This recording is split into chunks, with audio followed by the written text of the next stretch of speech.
السلام عليكم. بسم الله الرحمن الرحيم. الشيخ عبد الله رشدي. هنتكلم دلوقتي على موضوع مهم جدا وحساس جدا. الفيديو ده موجه للآباء والأمهات، أولياء الأمور يعني، اللي عندهم بنات وشباب في سن الزواج، لأن الموضوع في منتهى الخطورة.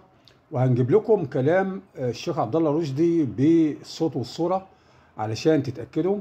المهم دلوقتي أنا عايز أوجه الكلام للآباء والأمهات، وعايز أسأل سؤال حضراتكم علشان نختبر نفسنا الأول.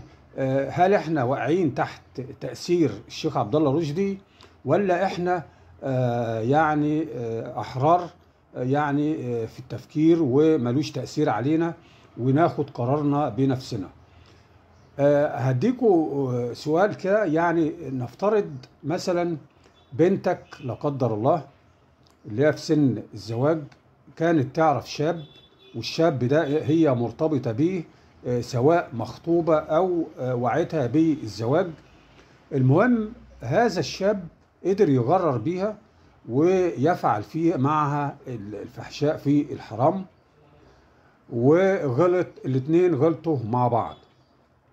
فهل في الحالة ديت حضرتك كولي أمر أو أب أو أم تقول مش مشكلة، إن يعني الموضوع ده يعني أي إنسان ممكن يخطأ وممكن يسقط وممكن يعني يقاوم نفسه، ويعني ياخد العملية بهذه البساطة والسهولة ويعفو عن اللي حصل، ويفضل إن الاتنين ينفصلوا؟ يعني تقول أحسن حاجة إن الاتنين ينفصلوا وخلاص، ولا تجيب هذا الشاب وتلزمه بإنه يتزوجها علشان يغطي على اللي حصل، وعلشان كمان هذه البنت ما تخدعش شاب تاني بريء وهو ما يعرفش اللي حصل، وهي غلطت مع شاب تاني ومارست معاه ما يمارسه الزوج مع زوجته لكن في الحرام؟ ولا تعمل ايه بالظبط؟ يعني رأي حضرتك تعمل ايه لو بنتك عملت كده، او لو ابنك هيقع مع بنت عملت هذا الموضوع مع شاب تاني، هتتزوج ابنك وهو ما يعرفش انها عملت كده مع شاب تاني؟ تعمل ايه؟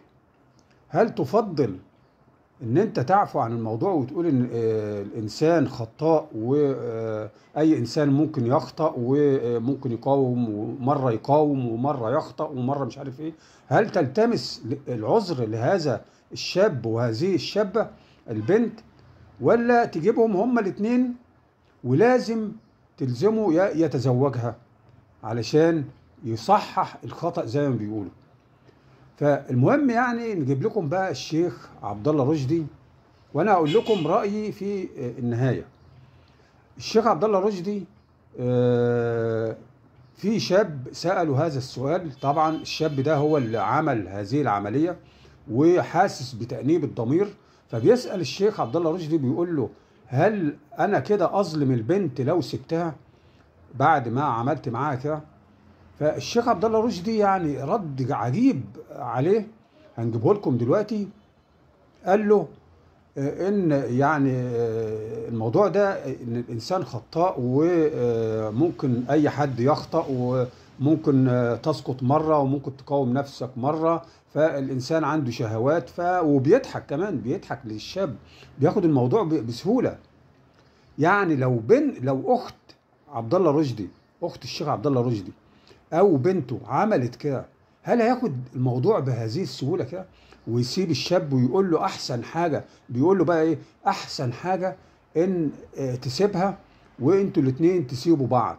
هل هيعمل كده؟ يعني مع بنته يكتفي بهذا الكلام ويقول لها انتوا الاتنين تسيبوا بعض وعفى الله عما سلف ومش عارف ايه، والانسان خطاء وما تعمليش كده تاني زي ما قال؟ اسمعوا كده كلامه في هذا المقطع الخطير، اسمعوا كده.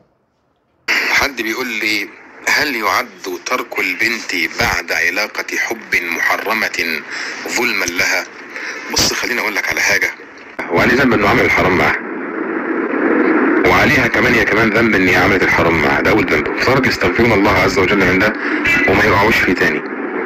واحنا كلنا بشر وكلنا جوانا رغبات وارادات، بس بنحاول نقاوم، مره نغلط، مره نمسك نفسنا، مره نقع، مره نقوم. فكونهم سابوا بعض ده ما ملوش وزن في الشرع. يسيبوا بعض ولا ما احسن يسيبوا بعض؟ يعني احسن شيء انهم يسيبوا بعض. حضراتكم سمعتوا بنفسكم اهوت، واخد الموضوع بسهولة، مع ان الشاب حاسس بتأنيب ضمير ومش عايز يسيب البنت، لكن هو بيوصيه ان هو يسيبها، مع ان هو ملزم شرعا وقانونا ان هو يصلح غلطته، لان ما ينفعش ان حد تاني هو اللي يشيل هذا الذنب، او ان البنت تروح تخدع حد تاني. ولو تقبلها على نفسك، والشيخ عبد الله رشدي يقبلها على نفسه ان بنته تعمل كده، ويكتفي ان هو يقول لها ان الانسان خطاء وخلاص وسيبي هذا الولد ومش عارف ايه وكلام من ده، او ابنه مثلا اللي عمل كده ويرضى ان هو يسيب البنت ويظلمها بعد ما اصبحت خلاص زي ما انتم فاهمين. فالكلام ده كلام مين يقبله؟ لا شرع ولا إنسانية حد يقبلها. فهل حضراتكم اللي هم الناس اللي هي مخدوعة في الشيخ عبد الله رشدي وبيعتقد ان هو يعني شيخ عالم وشيخ من رمز من رموز الإسلام، هو ده اهو قدام حضراتكم. شوفوا قال ايه، افتى بايه للاتنين دول، هذا الشاب وهذه الشابة، بفتوى غريبة جدا وتسهيل لهذه العمليات، ويعني إباحتها كمان، ويعني واخدها ببساطة. فده موضوع في منتهى الخطورة. هل تقبلوا ذلك؟ هل تقبلوا ان شيخ زي ده يوصي أبنائكم بهذه التوصية بهذه الفتوى؟ يعني يخلي الولد يرتكب هذه العملية مع أي بنت ويكتفي ان هو يسيبها وخلاص وما فيش مشكلة، وانت كأب لبنت تقبل ذلك؟ هل تقبل ذلك؟ لو تقبل ذلك بناء على كلام الشيخ عبد الله، يبقى في حاجة غلط عند حضرتك، تراجع نفسك. هذا في رأيي يعتبر شيطان يعز، ده الشيطان يعز. وللأسف ملايين الشباب ماشية وراه ومنخدعة فيه، وفي أيضا أولياء أمور كتير مخدوعين فيه، وبنات كتير مخدوعين فيها.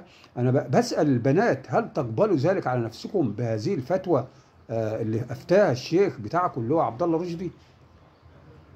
أنتم أحرار. واللي عنده تعليق ومش عاجبه كلامي يقول لي رأيه الصح تحت في التعليق في كومنت سريع، وعرفني رأيك إيه. جايز أنا غلطان، جايز أنا اللي غلطان. والسلام عليكم ورحمة الله.